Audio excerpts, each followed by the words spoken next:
بسم اللہ الرحمن الرحیم، السلام علیکم ورحمۃ اللہ وبرکاتہ۔ آج میرا موضوع ہے سچی خدا پرستی۔ اس دنیا میں انسان ہر مرحلہ زندگی میں کسی نہ کسی چیز کو اپنا اصل مسئلہ، اپنی بنیادی ترجیح اور مین کنسرن بناتا ہے۔ بچپن میں کھیل کود کو، لڑکپن میں تعلیم کو، نوجوانی میں کیریئر، جوانی میں شادی، ادھیڑ عمر میں مال اور اسٹیٹس کو، اور بڑھاپے میں اولاد انسان کے لیے سب سے زیادہ اہمیت رکھتی ہے۔ خدا اور مذہب بھی لوگوں کے لیے اہم ہوتے ہیں، لیکن یہ ان کی اصل زندگی نہیں بنتے، بلکہ دنیادارانہ زندگی کا محض ایک جز بن کے رہ جاتے ہیں۔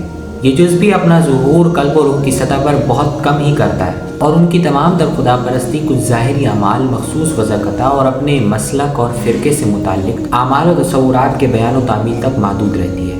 مگر یہ سچی خدا پرستی نہیں۔ سچی خدا پرستی خدا کو سب سے بڑی ترجیح بنانا ہے، اس کے حکم کو اپنی ہر خواہش پر غالب کرنا ہے، اس کے دین کو ہر تعصب سے بلند ہو کر سمجھنا ہے اور اسے اختیار کرنا ہے، اس کی یاد کو اپنی ہر مشغولیت میں قائم رکھنا ہے، اس کی ملاقات کے شوق کو تمام انسانوں میں عام کرنا ہے، اس کے پیغام کو دوسروں تک پہنچانا اپنی زندگی کا سب سے بڑا مقصد بنانا ہے۔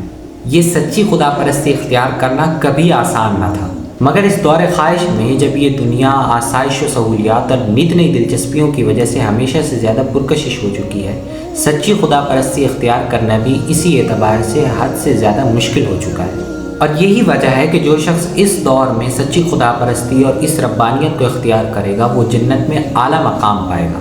یہ وہ مقام ہے جس کے لیے پچھلے لوگوں کو جان اور مال کی قربانی دینی پڑی تھی، مگر آج صرف ہر خواہش اور تعصب سے بلند ہو کر اعلیٰ اخلاقی رویہ اختیار کرنا اور سچی خدا پرستی کو دوسروں تک منتقل کرنے کا مشن، یہ وہ کام ہے جو انسان کو ابدی فردوس کے اعلیٰ مقام کا حقدار بنا سکتا ہے۔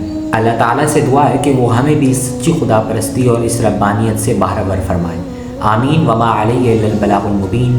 والسلام علیکم ورحمۃ اللہ وبرکاتہ۔ ہماری ویڈیو کو لائک کیجیے، شیئر کیجیے اور کمنٹ کرنا ہرگز نہ بھولیے۔ ہمارے مزید بیانات کے لیے ہمارے چینل لیٹس گین جنہ کو سبسکرائب کیجیے۔ Thank you for watching. اللہ حافظ۔